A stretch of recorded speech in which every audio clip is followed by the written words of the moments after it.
A história oficial nos diz que nós sabemos tudo o que há para saber sobre Jesus. Mas o que aconteceu durante os anos silenciosos, entre sua infância e o batismo? O que a Bíblia não nos conta? Para responder a isso, precisamos ir à África, para a Bíblia Etíope. Ela possui 81 livros e não os 66 que você conhece. E lá, nos pergaminhos de couro antigos, está a prova: o Evangelho apócrifo da infância de Jesus. Mais importante, lá está o livro de Enoque, o que a igreja excluiu por conter informações sobre anjos caídos e o tempo final. Hoje você vai descobrir o que esses textos revelam sobre a infância oculta de Jesus e por que esse conhecimento foi proibido. Fique conosco até o final. Esta não é apenas uma história esquecida, é a chave para entender a verdadeira identidade de Cristo. Mas será que você está pronto para virar esta página?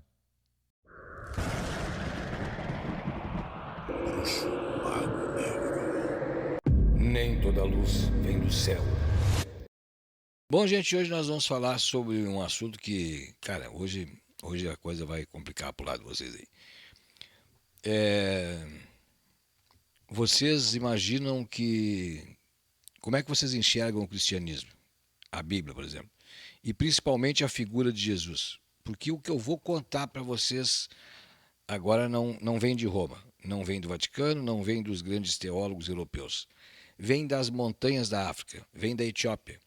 Vem de uma tradição cristã tão antiga quanto Roma e que guardou textos e histórias e as memórias sobre Jesus que o Ocidente esqueceu, que rejeitou, simplesmente fingiu que nunca existiu.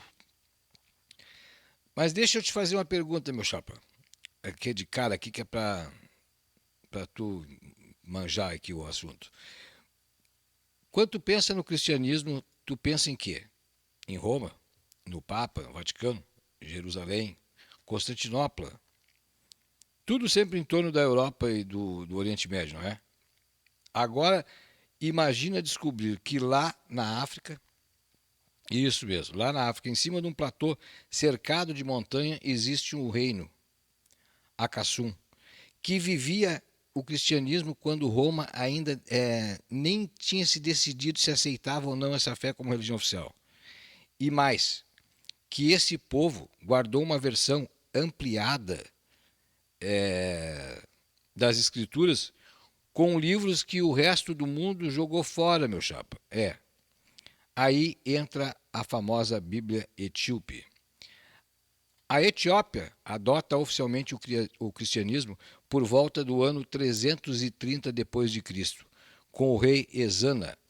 Isso significa que, enquanto o Império Romano ainda estava se organizando depois do Concílio de Nicéia, discutindo o que entra e que sai da doutrina oficial, a Etiópia já estava incorporando o cristianismo dentro da alma do povo. Cara,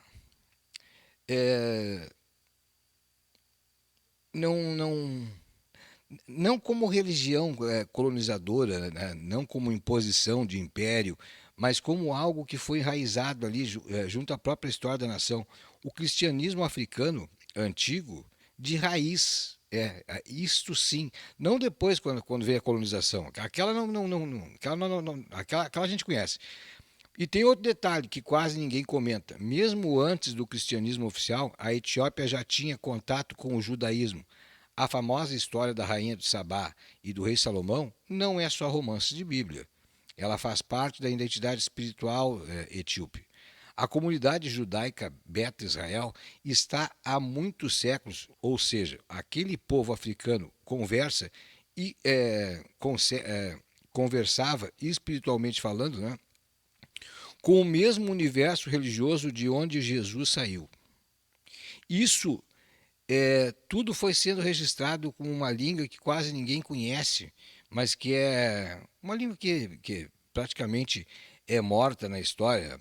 Eu não vou te dizer que eu acho que é a língua chamada Gers, e que é uma língua semítica antiga, parente do hebraico e do aramaico. Essas eram as línguas da região onde Jesus vivia. Enquanto o Ocidente guardava a fé em grego e latim, a Etiópia guardava os textos sagrados numa língua mais próxima da estrutura em que Jesus provavelmente usava no dia a dia. Isso já deveria acender uma luz na tua cabeça. Porque se você quer entender a mentalidade espiritual da época de Jesus, talvez olhar para a Etiópia faça mais sentido do que tu imagina. Agora, junta isso a um outro fator.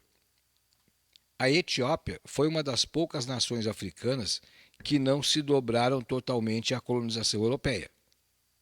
Esse relativo isolamento foi uma bênção para esses manuscritos. Cara, enquanto o Ocidente, os concílios, os reis, os papas, os impérios iam mexendo e cortando, padronizando, queimando e selecionando o texto, meu chapa, a Etiópia ficou ali com uma arca espiritual em cima da montanha, preservando coisas que o resto do mundo perdeu. Os mosteiros, tá? Os mosteiros do alto lá das montanhas, das rochas, lá, os monges copiando os livros à mão, séculos após séculos, manuscritos que para muita gente nem existiam, mas que sobreviveram ali, cara, em silêncio. Quase ninguém sabe do que nós vamos falar hoje. E dentro desse contexto nasce a chamada Bíblia Etíope, ou Canone Ges. Cara, não é simplesmente a mesma Bíblia com outro nome. É um conjunto de livros maior e mais antigo em alguns aspectos. Enquanto a maior parte das Bíblias ocidentais trabalhava com 66 livros, ou 73 no caso dos católicos, a tradição etíope trabalha com livros de 81 a 88 livros. Isso depende da forma de contagem, mas a base é essa aí. Isso significa que lá estão preservados textos que o Ocidente chamou de apócrifos, deuterocanônicos, que simplesmente eles apagaram da memória. E aí vai começar, aí que tu vai começar a entender que quando tu fala na Etiópia, é muito importante que a gente fale dos anos silenciosos de Jesus, porque é isso que nós vamos encontrar na Bíblia etíope. Um dos tesouros mais impressionantes dessa tradição são os chamados Evangelhos Garina. Imagina um manuscrito ilustrado, colorido, escrito nesse idioma, né, nessa língua morta, cara, perdido no mosteiro no topo de uma montanha. Esses evangelhos foram datados por radiocarbono entre os séculos IV e VII depois de Cristo. Isso coloca esses manuscritos cristãos como os mais antigos e bem preservados da humanidade. Não é uma reimpressão moderna, não é cópia da Idade Média, não. É coisa de 1300 a 1600 anos e ainda está lá inteiro, eles têm ainda. As páginas dos evangelhos de Garina mostram textos e imagens do cristianismo que não passou pelo mesmo filtro de Roma. As ilustrações vivas, coloridas, os textos nessa língua litúrgica que até hoje é usada nas liturgias da Igreja Ortodoxa Etíope. Os monges ainda conseguem ler textos escritos há mais de 1000 anos, enquanto nas tradições ocidentais se precisou de especialista para repreender o latim antigo, lá a comunidade nunca quebrou. Isso, espiritualmente falando, é muito forte. É como se a memória da fé estivesse sendo recitada sem interrupção, geração após geração. Mas o que interessa para nós e para muita gente quando fala em Bíblia Etíope é que é o que ela tem a mais. Tá, e aqui então entra o nome que você deve ter ouvido, se acompanha esse tipo de trabalho, se tem curiosidade, conhece o livro de Enoque. No Ocidente, ele é tratado como apócrifo, mas na Etiópia, ele é escritura. Na Etiópia, ele está na Bíblia oficial. E quem foi Enoque? Lá na Gênesis, diz que Enoque andou com Deus e já não era porque Deus para si o tomou. Não, não, não. Ou seja, ele era uma figura misteriosa, alguém que de alguma forma atravessou a fronteira entre o humano e o divino. Na tradição etíope, ele é preservado com um grande atributo. Ele é o primeiro Enoque. Esse texto é fundamental para entender muito da teologia que circulava na cabeça dos primeiros cristãos. Enoque falava da queda dos anjos. É daí que sai a queda dos anjos. Está lá no livro de Enoque. Vigilantes que desceram à terra e se uniram com mulheres humanas e geraram gigantes, né? Você sabe, os nefilins. Esses anjos é que ensinaram a humanidade as artes proibidas da feitiçaria, manipulação de metais, como fazer armas, maquiagem para a sedução, astrologia. Não era a astrologia que tem hoje, mas é uma astrologia distorcida. Tudo aquilo que a mentalidade antiga empurrava o ser humano para longe da simplicidade da aliança com Deus, Enoque trazia uma visão diferente. Enoque, então, é um texto que fala da origem do mal de uma forma que o Antigo Testamento canônico nunca detalhou.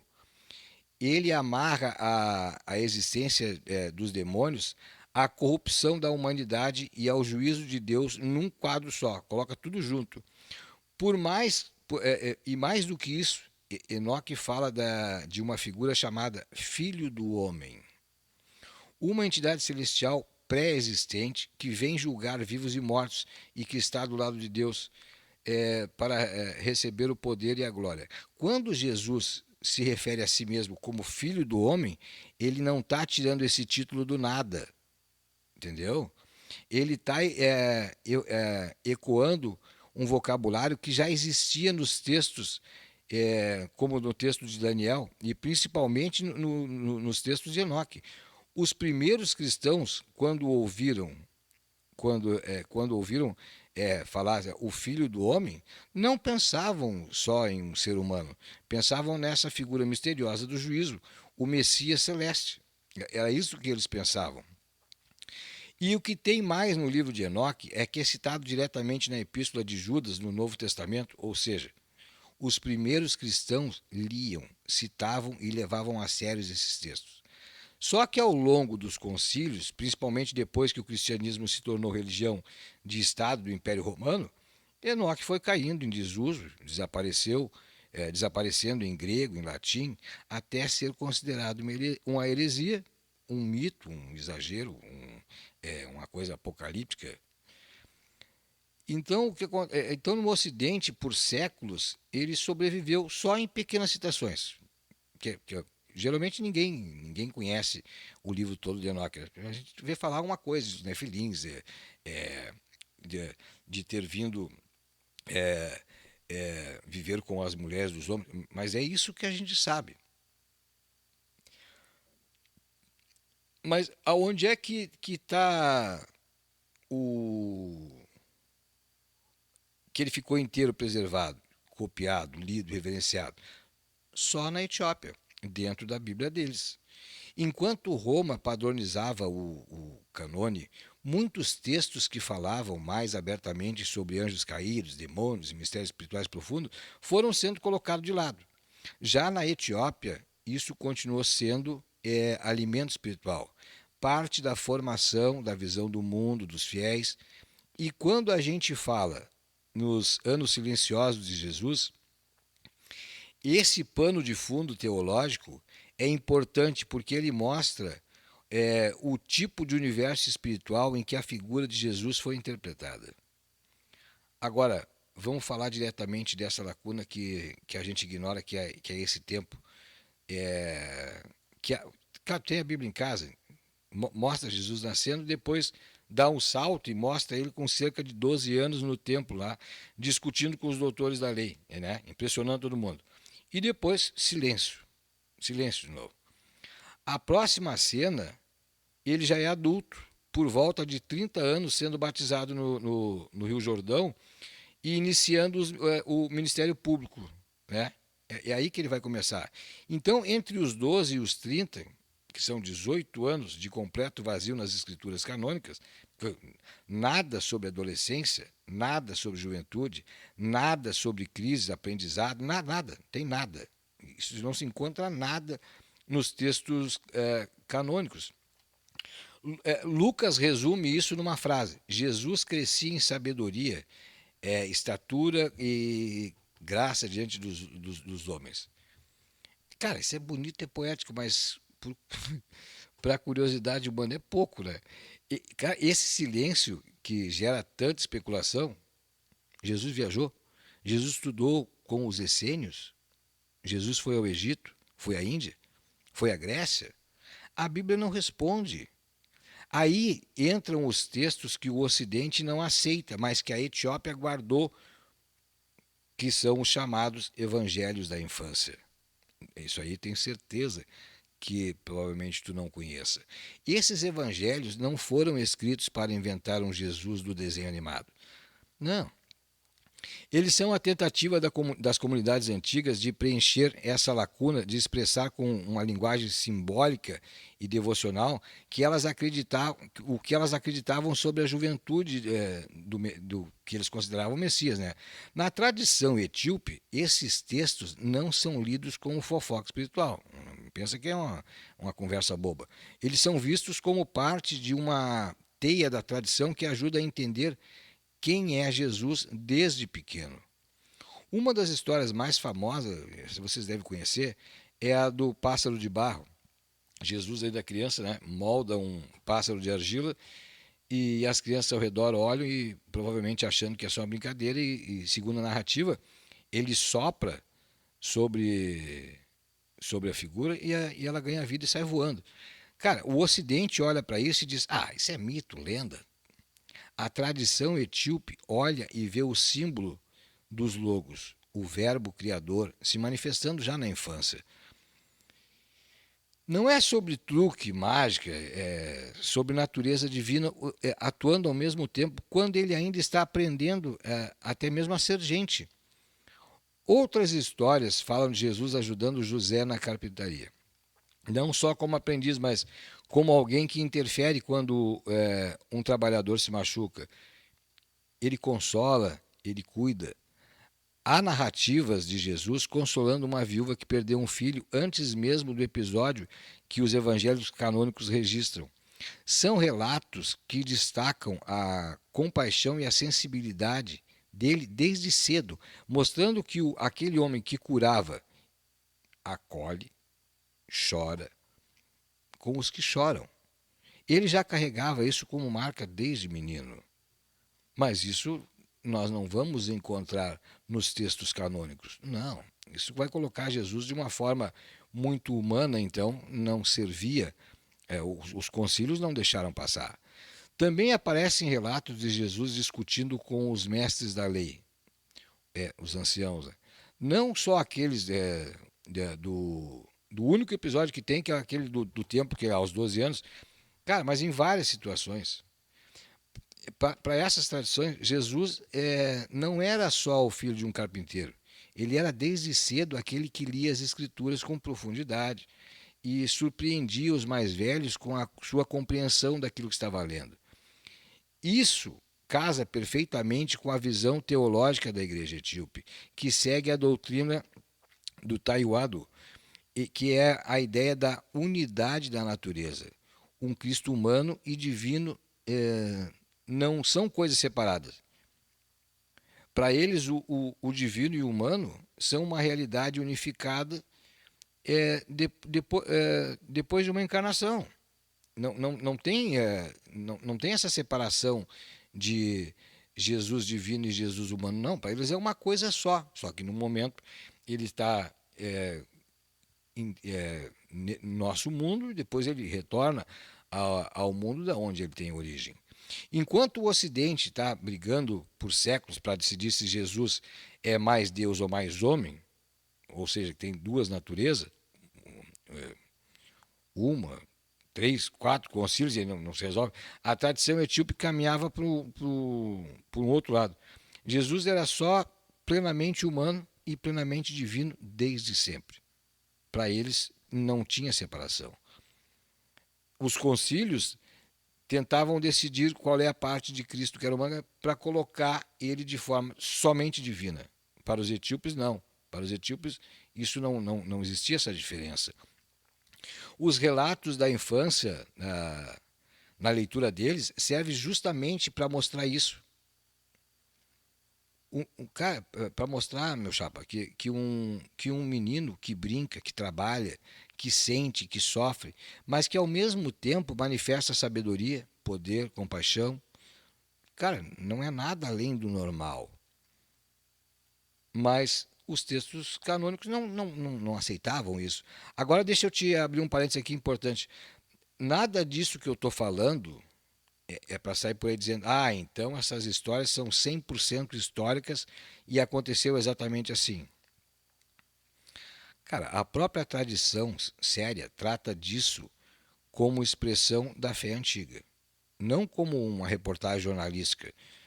O ponto não é provar o milagre do passarinho de barro, não é isso.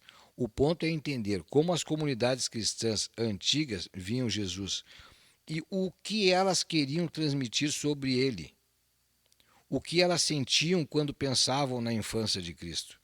É que a Etiópia se torna uma chave, porque enquanto muitos desses textos foram descartados no Ocidente, terminou criando uma confusão, né? Lendas, excessos, lá eles foram preservados dentro de um corpo de fé coerente. A Igreja Ortodoxa Etíope não é um grupo pequeno isolado sem história, é uma tradição cristã mais antiga e a mais contínua do planeta. O cristianismo lá não começou com um missionário europeu, começou com os primeiros séculos da fé. Eles não receberam a religião pronta de fora, né? Eles cresceram junto com ela. Essa é a grande diferença. Historiadores como como é que era o nome dele? Cosma Indolux Copesto, eu não me lembro bem o nome dele. Lá eu sei que ele é do século VI, já relatavam que a comunidade cristã próspera, que tinha uma comunidade próspera lá em Akassum. Cara, com igrejas, debates teológicos, proteção aos cristãos perseguidos que vinham de outras terras. Ou seja, a Etiópia não só abraçou o cristianismo cedo, como virou refúgio para outros cristãos. E nesse processo, manuscritos foram chegando, sendo copiados e guardados. Os mosteiros foram sendo construídos em lugares quase inacessíveis, justamente para proteger esses textos. E muitos desses lugares só começaram a ser estudados pelo Ocidente muito recentemente. Quando você olha para a história toda, e precisa admitir, a narrativa oficial que você ouviu, que contaram para nós, cara, na catequese, na escola, na igreja, é só uma parte do quadro. Cara, o cristianismo primitivo não foi uma linha reta saindo de Jerusalém, passando por Roma e chegando até nós. Cara, foi uma rede com vários intérpretes. Foi uma rede com várias tradições, várias comunidades lendo e interpretando Jesus de forma diferente. O Roma venceu, claro, politicamente, e aí virou um padrão. Mas isso não significa que os restos não valiam nada, que o resto é lixo. Não, isso é errado. É esse o erro que foi cometido. Cara, só porque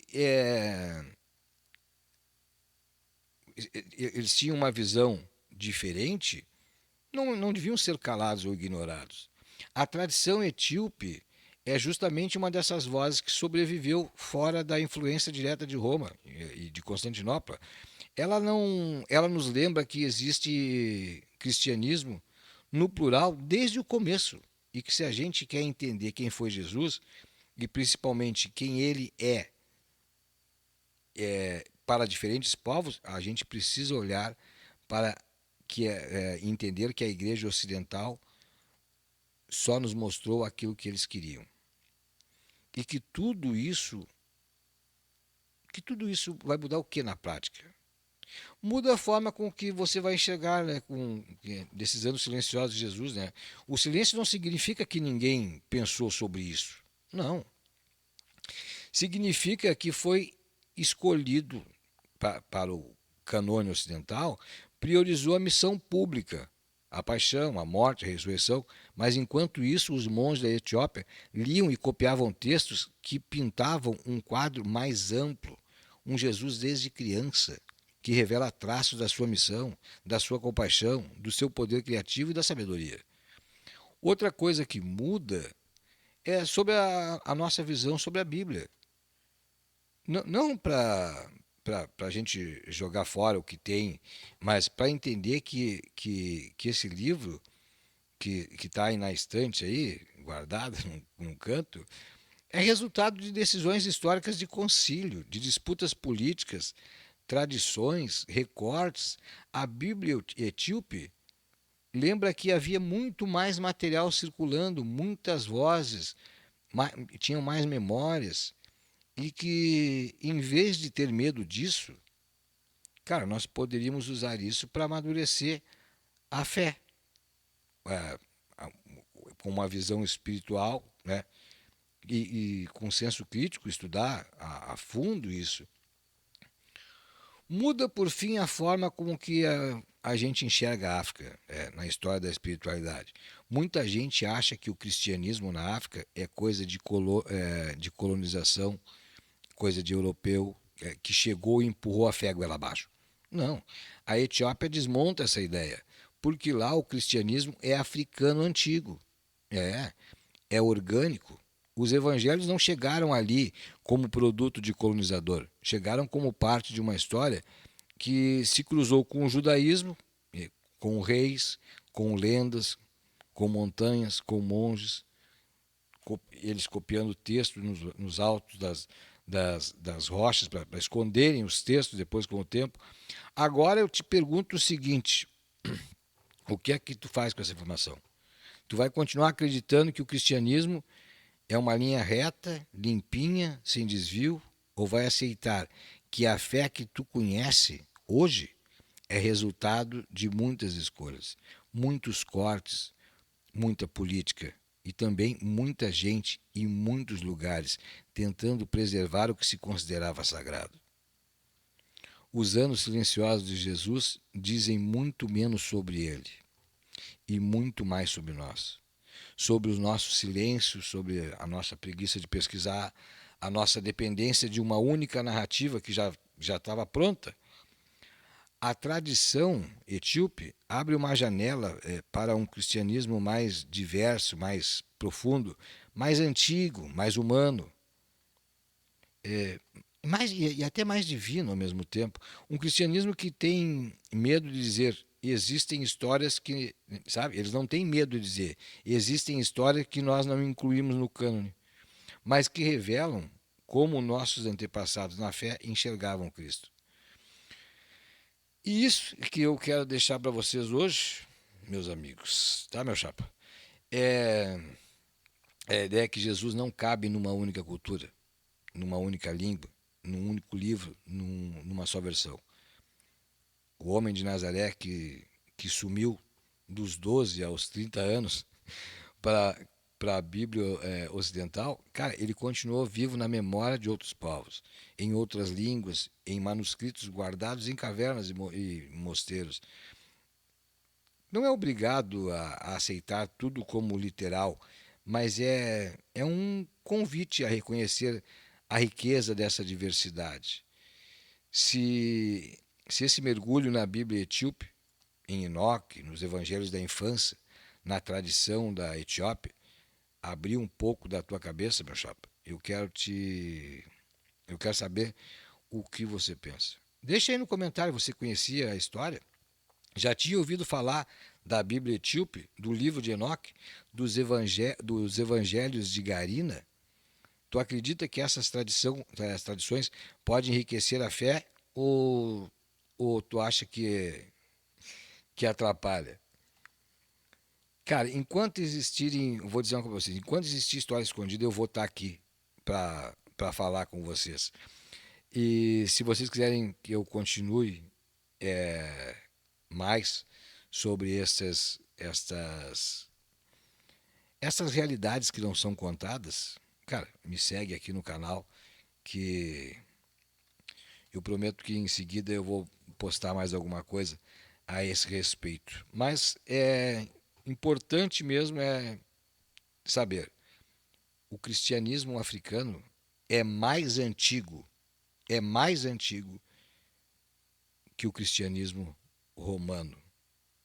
É que eles querem esquecer esse trabalho, tá bom? Eles querem esquecer, eles querem tirar essa verdade, tá bom? Meu abraço a todos vocês.